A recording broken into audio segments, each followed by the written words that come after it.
شرع لکم من الدین ما وصی بہ نوحا، اللہ نے اے مسلمانوں تمہارے لیے وہی دین مقرر کیا ہے جس کی وصیت کی تھی نوح علیہ السلام، والذی اوحینا الیک، اور جس کے ذریعے اے محبوب صلی اللہ علیہ وآلہ وسلم ہم نے آپ کو وحی کی، وما وصینا بہ ابراہیم، اور یہ وہی ہے جس کی وصیت اللہ نے کی ابراہیم علیہ السلام کو، وموسیٰ، اور موسیٰ علیہ السلام کو، وعیسیٰ، اور عیسیٰ علیہ السلام کو۔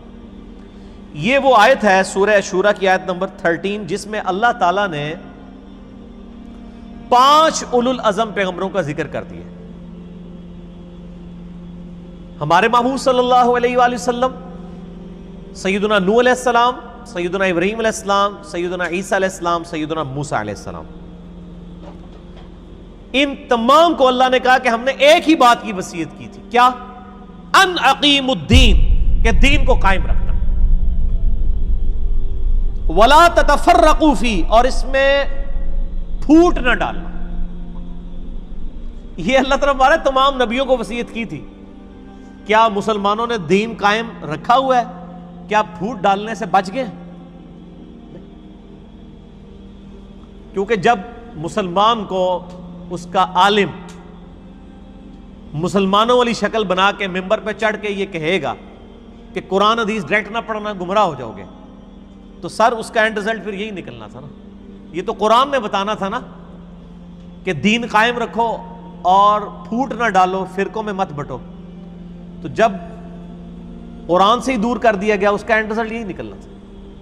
اسی لیے اللہ تعالیٰ نے فرمایا نا وَاعْتَصِمُوا بِحَبْلِ اللَّهِ جَمِيعًا وَلَا تَفَرَّقُوا، اللہ کی رسی کو یعنی قرآن کو، جو غدیر خم کی حدیث میں آیا، مضبوطی سے تھام لو اور فرقہ واریت میں مت بٹو۔ فرقہ واریت سے بچنے کا واحد راستہ قرآن ہے۔ اللہ نے ایک ہی آیت کے اندر سلوشن بھی دیا ہے، وَاعْتَصِمُوا بِحَبْلِ اللَّهِ جَمِيعًا، سب کے سب مل کے پکڑ لو اس اللہ کی رسی کو، وَلَا تَفَرَّقُوا، اور فرقوں میں مت بٹو۔ کیا مطلب؟ کہ کامن بانڈ اگر ہوگا تو فرقہ واریت نہیں ہوگی نا۔ ہمارا کامن بانڈ مسلمانوں کا کیا ہے؟ قرآن۔ جیسا کہ ایک خاندان میں کامن بانڈ اولاد ہوتی ہے، اس کی وجہ سے بڑے مشکل حالات میں بھی میاں بیوی گزارا کرتے ہیں کہ یار بچوں کی وجہ سے معاملات کو چلا لیتے ہیں، کیونکہ کامن بانڈ ہوتا ہے۔ کامن بانڈ کے بغیر خاندان نہیں قائم رہ سکتا۔ تو یہ امت کیسے قائم رہے گی؟ اس کے لیے کامن بانڈ کیا ہے؟ قرآن۔